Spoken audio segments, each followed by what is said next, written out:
Sina Kath and Alden pala magkasama sa Butan mga kasembreros. Iko-confirm natin yan.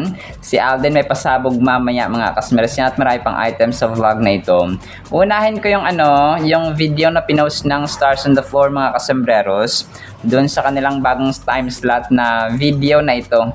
Noong nakaraan kasi ay picture lang yung pinost ko mga kasembreros. Ito po ay boses na nila Alden at ng voiceover ng Stars on the Floor mga kasembreros. So sabi ni Alden dito, this is it, magkakaalaman na kung sino ang magkakaroon ng kung sino ang magiging permanent dance star duos mga kasembreros. So 7 PM mga kasembreros no, tuwing Sunday na na time slot. Mas earlier na siya mga kasembreros. Dati po ay 7:15 PM. Ito, pinost actually ng maraming admins itong 2012 at 2026 na ganap ni Kath no, doon sa Butan nga nung nag-shoot sila ng Princess and I mga kasembreros. So 2012 and then 2026.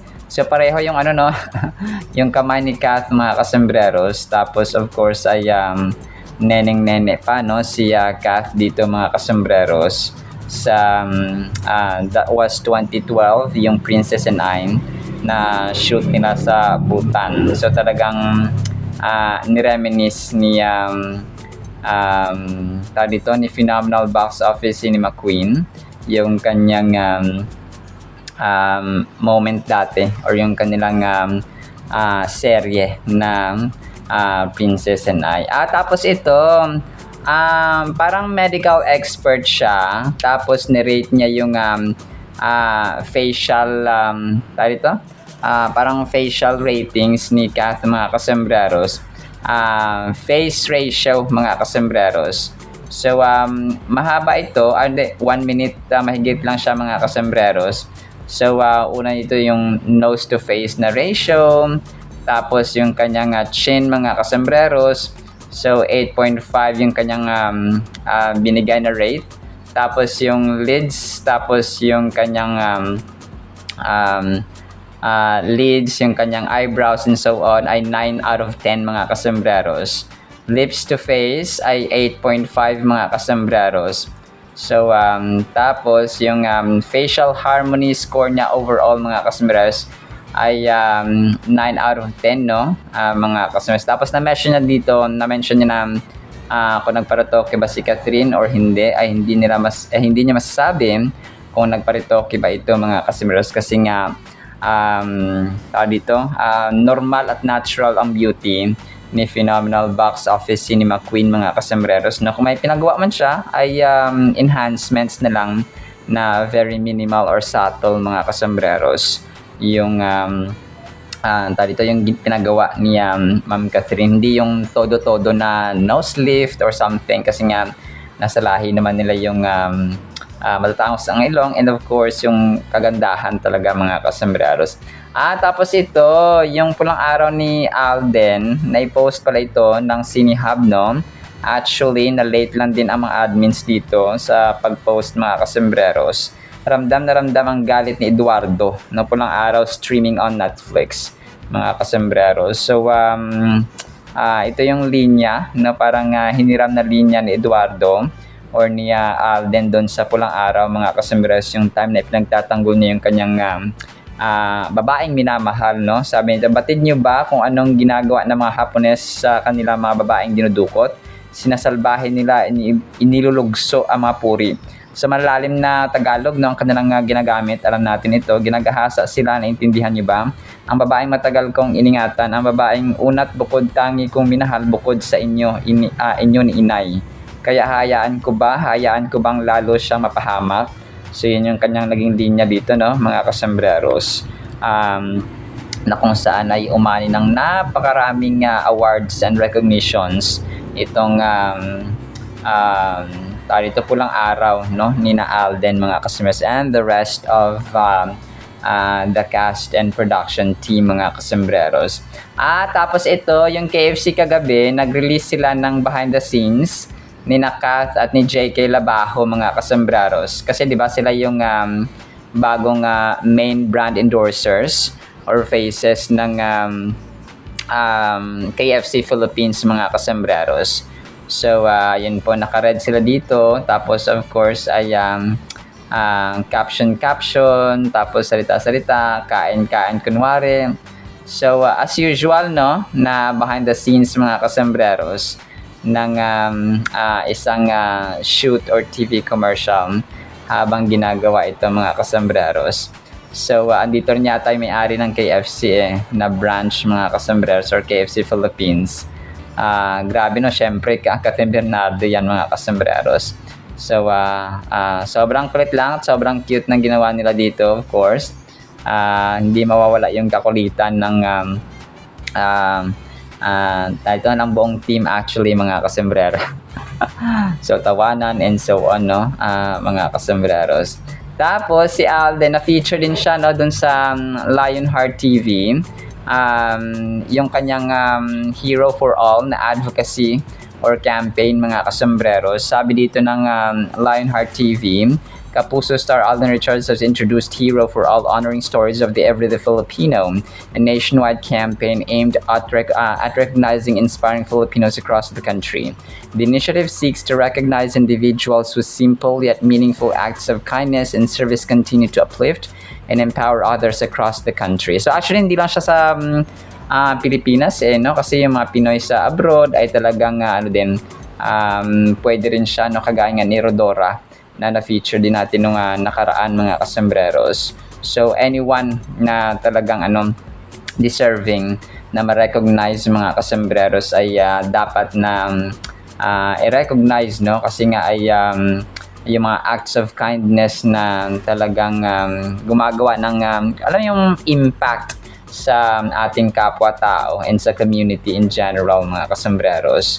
So yun po. Tapos ang cute nito, si Kuya ay yung voice over niya, kunwari daw pinapaamin siya na nahuli sila na kasama siya dun sa Akyat Bahay Gang. Tapos syempre nag-deny pa siya, sabi nagwapo daw ala Alden Richards. Tapos pagkasabi daw yung tatlong suspect, dalawang pangit, isang gwapo. Tapos yung isang gwapo daw ay kahawig ni Alden Richards at saka John Lloyd Cruz. Sabi niya, "O ikaw yun, 'di ba? Kasi nga yung gwapo," sabi ng gano'n na. Sabi pa nga yung gwapo, habulin yung chicks, malakas yung appeal. Wow, nagka-crush daw yung mga nakita sa kanya. So, ang cute ang voiceover na ito, mga kasusi. Play ko nila mamaya para ma-appreciate niyo po, mga kasembreros, no? Sobrang cute ni Kuya. Talagang hinahangaan niya rin si Alden Richards dito, yung nag-voiceover dito, mga kasembreros. So, yun po. Tapos, major item tayo. Mamaya may pasabog si Alden Richards. So, ito na yung kanyang fan meet and greet, mga kasembreros, at saka revelation ng Frutas, bagong brand ambassador ng Frutas, mga kasembreros. So, ako pinag-voice over ng past 12 noon, mga kasembreros. Tapos ay sumamaya yung start kasi ng ng event doon sa Robinson's Magnolia, the Central Garden, ay 4:30 p.m. So maglalast siya hanggang 7 p.m. mga kasembreros. So tingnan na lang natin kung dito kung anong oras pupunta si Alden. Pero yun po yung kanyang range, no? From 4:30 p.m. to 7 p.m. mga kasembreros. Siguro along the or within this range, mga kasembreros, ay pupunta si Alden. So titingnan natin mamaya, no, kung ano yung outfit, ano yung looks ni Phenomenal Box Office Cinema King. So aabangan natin ito. So ako po nag-voice over ng past 12. So baka sa next vlog na po natin ito ma-feature, mga kasembreros. So abang-abang na lang tayo, no, mga kasembreros. Grabe, no, talagang si Alden yung kinuhang brand ambassador. So you're invited sa Robinson, April 17, 2026, Robinson's Magnolia, the Central Garden. So yun po, no. Tapos next, isa sa mga major items natin, of course, na ang Kath din, no? Kath din pala magkasama or nagsama doon sa Bhutan vacation niya, mga kasembreros. So, sabi dito ni Jason Starr 4 hours ago, ayan na ng ayuda. So, yun, ayan na nga ang ayuda. Siguro gustong sabihin dito ni Jason Starr, no?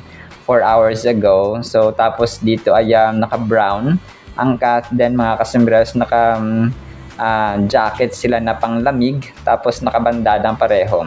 So parang totoong-totoo, no, mga kasembreros. Tapos dito ay labas din po si Phenomenal Box Office Cinema King, mga kasembreros. So talagang makita mo sila yung magkasama dito sa picture, mga kasembreros. So pero ito po ay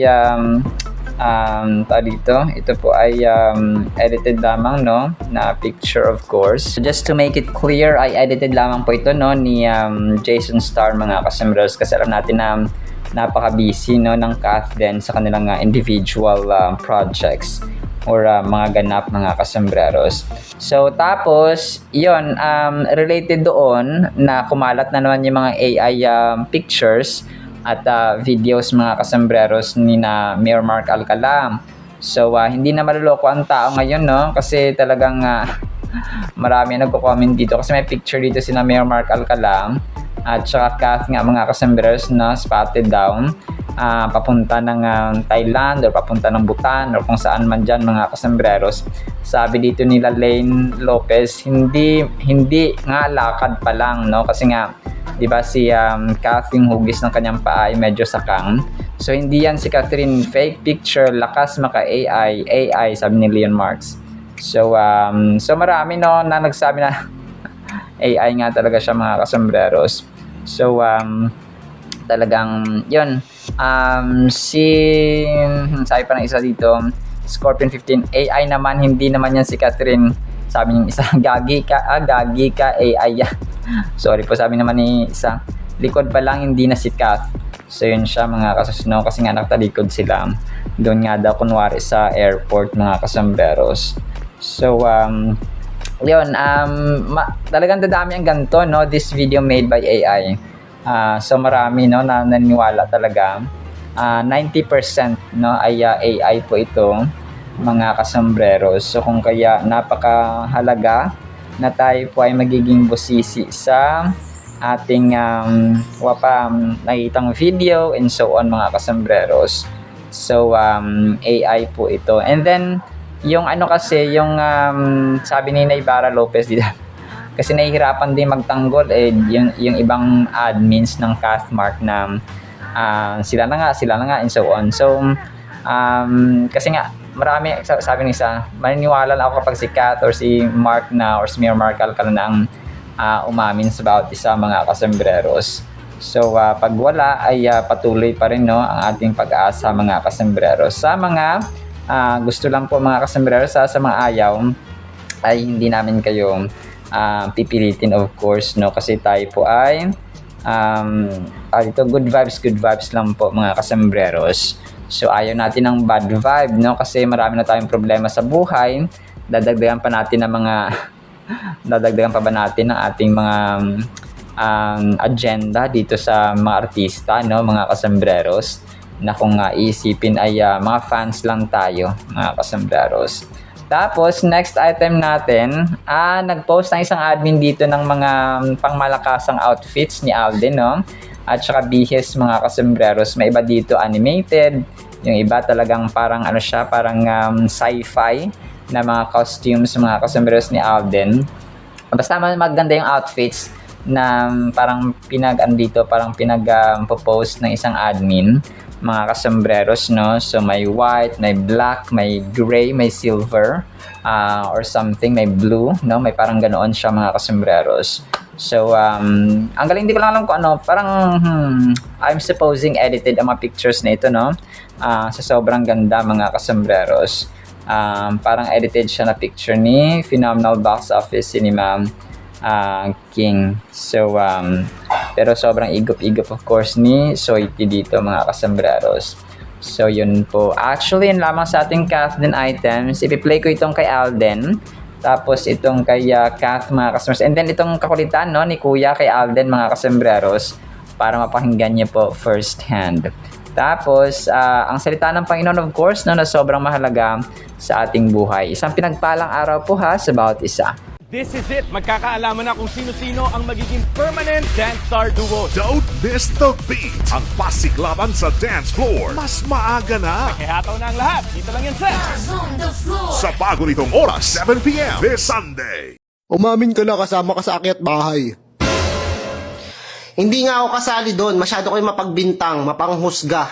Ang pagkakasabi sa amin, 3 kayo. 2 pangit, tsaka 1 gwapo. Ahawig ni Alden Richard, tsaka John Doyd. O, ikaw yun, di ba? Yung gwapo. Ako sabi pa nga yung gwapo, habulin ng chicks, malakas ang appeal.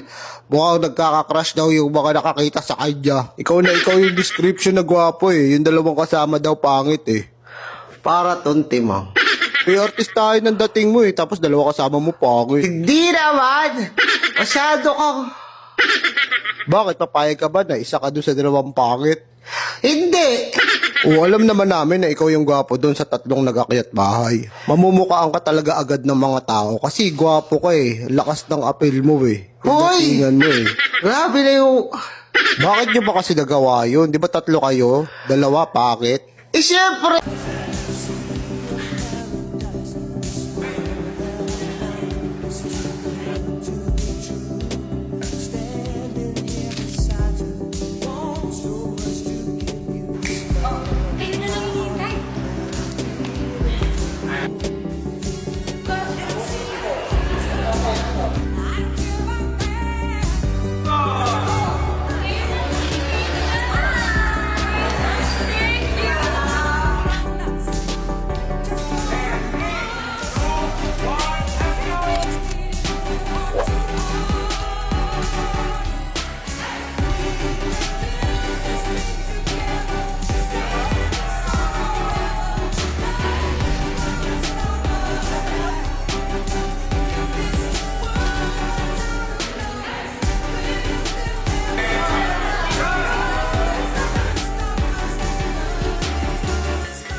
Rating Facial Harmony ni Catherine Bernardo. Mula bata pa, nakikita na natin yung ganda niya. Masasabi ko na she grew up beautifully. Sana all. Simulan natin sa kanyang nose-to-face ratio. So, proportional yung lapad ng ilong niya at hindi masyadong matapang o strong yung bridge niya. Kung i-rate ko tong nose niya dun sa nose-to-face ratio natin, I would give her a 9 out of 10. Dito naman tayo sa chin niya. So, ang masasabi ko dito, very delicate and feminine. So, bibigyan ko naman to ng 8.5 out of 10. Sa mata naman ni Kat, is bright, but not overpowering. Balance ang lids, and clean ang brow bone. So again, I would give her a 9 out of 10. So sa lips naman ito ni Catherine Bernardo, napaka-natural ng shape and symmetrical, which I really like. So, this is 8.5 out of 10. Sa mid-face naman ito ni Catherine, so it has a soft curve that gives lift and a lift to lift. And my overall facial harmony score dito kay Catherine Bernardo ay 9 out of 10. Very clean, natural facial harmony. So ang tanong, meron nga bang pinagawa o pinaretoke itong si Catherine Bernardo sa mukha niya? According sa mga picture na to, hindi natin masasabi kung nagparetoke na talaga siya ulit. Kung may pinagawa man siya, sobrang subtle lang ito. Hindi natin siya mabe-verify sa mga pictures lang. So yan guys, kung gusto niyo rin ng facial harmonization like this is Doc Momani. Your transformation is safe in our hands. Kung gusto niyo pa makapanood ng mga facial ratings like this, follow for more. Napakaganda po ng ating Word of God mga kasumre. Sobrang relevant po nito. Ang title natin ay Galing sa Ibang Tao or Galing sa Ibang Tao Dapat. Proverbs 27 verse 2, Let another man praise you and not your own mouth. O ito pala yung mga kasembreros. Let a stranger and not your own lips. So ito, napakahalaga nito mga kasembreros kasi di ba maraming tao kapag or kung ang isang tao ay parati niyang ina-appreciate, tinataas niya yung sarili niya, para siya nagbubuhat ng sariling bangko parati. So, ang ending nito, ang isipin ng mga tao sa paligid niya, mayabang siya, no? Parati niyang pinupuri ang kanyang sarili, no, mga kasembreros. Parati niyang siya yung tama, kung may mag-oppose sa kanya ay mali. So, ganoon siya, mga kasembreros. Pero sabi dito ni Haring Solomon, no, the wisest king ever lived, mga kasembreros, si Haring Solomon, anak ni Haring David, ay sa ibang tao dapat manggaling.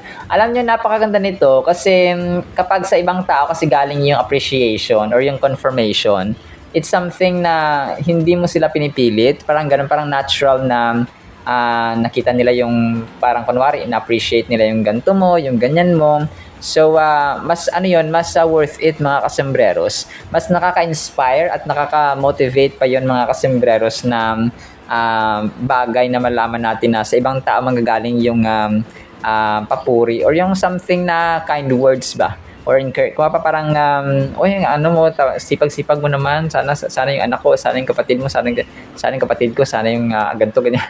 So alam mo, ang bait-bait mo, ganito ganyan, sana yung kapatid ko at saka anak ko, ganito ganyan. So parang it's something na nakakataba siya ng puso and inspiring, mga kasembreros. Pero kapag sinasabihan tayo ng ganon, so wag naman na umabot sa panahon na or sa point na maging tayo, kumbaga lalaki yung ulo natin at saka maging mayabang na rin, mga kasembreros.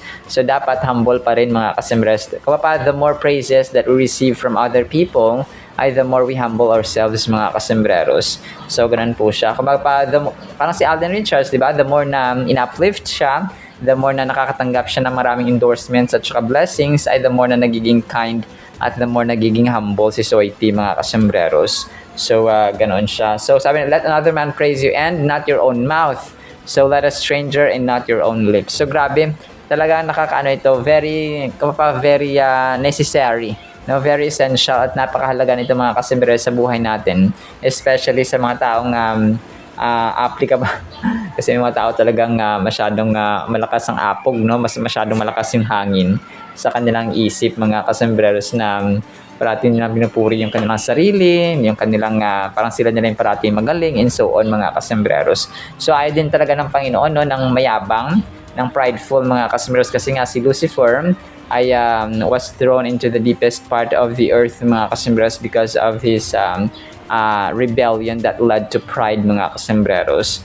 So Satan, no, Lucifer, mga kasembreros, serves as a reminder or an bad example para sa mga taong sumusunod sa pride, no, naging alipin ng kayabangan, and so on. Proverbs chapter 27 verse 2 teaches us a valuable lesson about humility and the importance of letting others recognize our strengths. So kagaya na mention natin, ay hayaan natin yung ibang tao ang mag-recognize sa atin ng ating kabutihan, ng ating kind words, ng ating determination, ng ating kabaitan and good character in general, mga kasembreros. So, nanay natin, ang pogi-pogi. Kasi sabi, nanay ko, sabi, ang ganda-ganda ka daw. Sino nagsabi, nanay ko? So, nanay natin at saka magulang natin, no? Talagang, affirmators yan sila, no? Yung mga magulang natin, kasi minsan kapag wala na talagang nag-affirm sa atin, wala na nagsabi ng mga good words or kind words, yung magulang natin ay always there to support us and uplift us, mga kasembreros, by kind words or using kind words. This verse emphasizes that we should not boast about ourselves, but instead allow others to share their admiration and praise for us. It is a reminder that true recognition comes from those around us, rather than self-promotion. Humility is seen as a virtue throughout the Bible, and this verse reinforces that idea.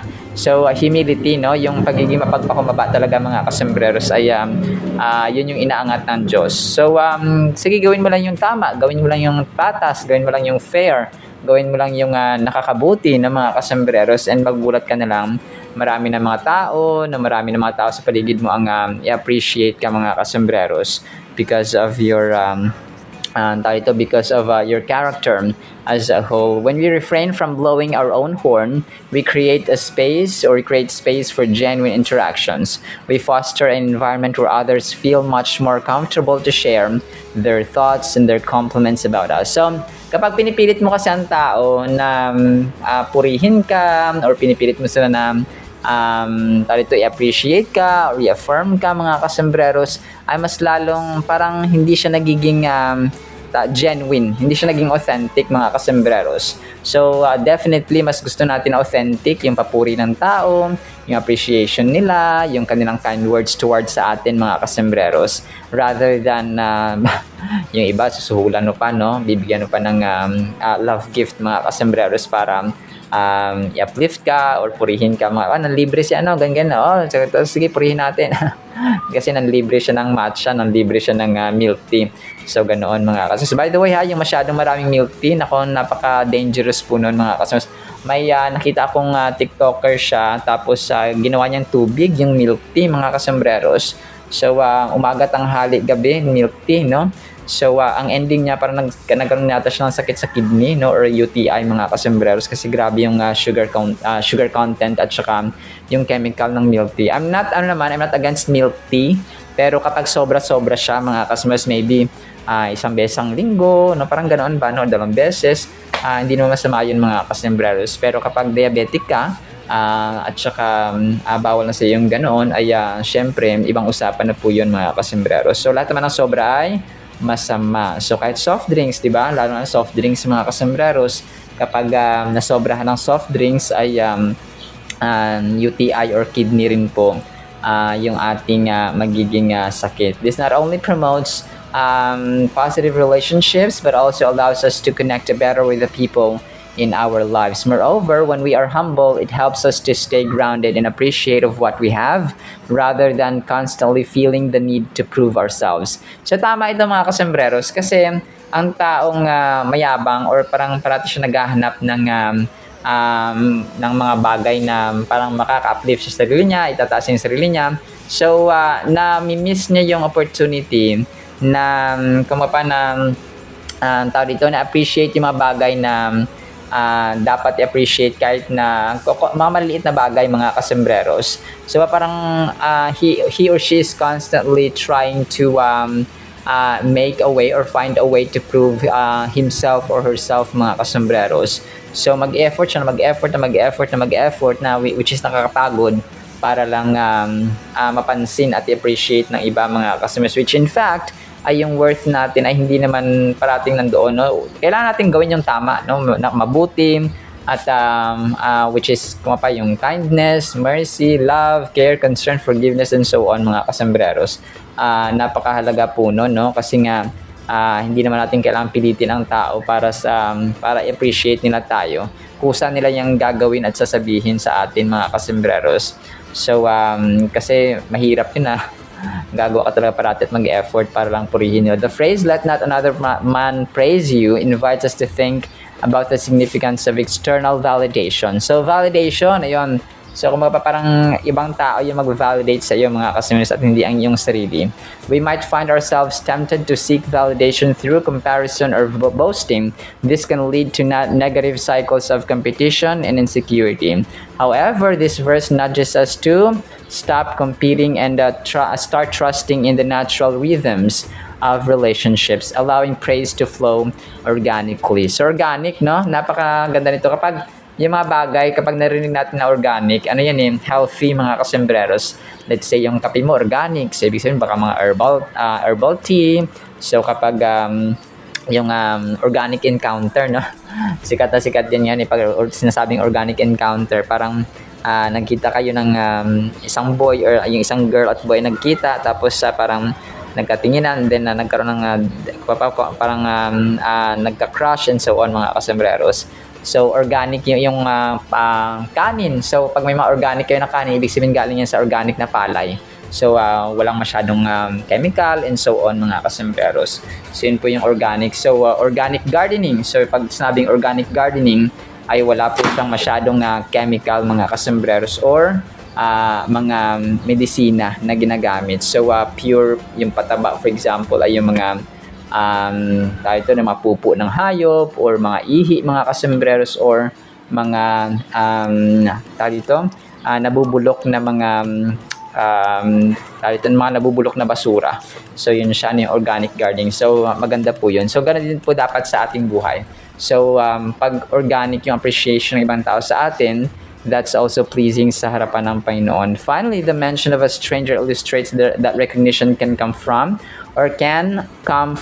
unexpected sources. We never know who may be watching our sections or actions, admiring our behavior from a distance. This realization can inspire us to act with integrity and kindness, knowing we have a positive impact on those around us. So yung organic, no, yung stranger na meron palang nanonood sa atin or nakikinig at saka na nakatingin sa atin every time we do kindness and mercy, mga kasembreros. So let them appreciate us organically, no, or naturally, mga kasembreros. So sa final thought natin, in society often driven by self-promotion, embracing humility may feel counterintuitive. Yet Proverbs 27 verse 2 invites us to take a different approach, one rooted in faith, gratitude, and genuine connection with others. When we allow others to acknowledge our strengths, we foster an environment of mutual respect and support. So yun siya, mga kasembreros. Kasi gagalangin ka rin ng tao, no? Kapag hindi mo binubuhat ang sarili mong bangko parate. Hindi ka nagmamayabang, mga kasembreros. Alright, so yun naman po sa ating Word of God, ha? Nawapay pagpalaan po tayo ng pag-ibig, pananampalataya, pag-asa, and of course, mga kasusunod, humility, and let others praise us instead of our own lips, mga kasembreros. In the mighty, holy, sweet, magnificent name of the Lord Jesus Christ, we pray, with the communion of the Holy Spirit of the living God, and everyone said Amen and Amen. See you sa next segment, mga kasembreros, and paalam po.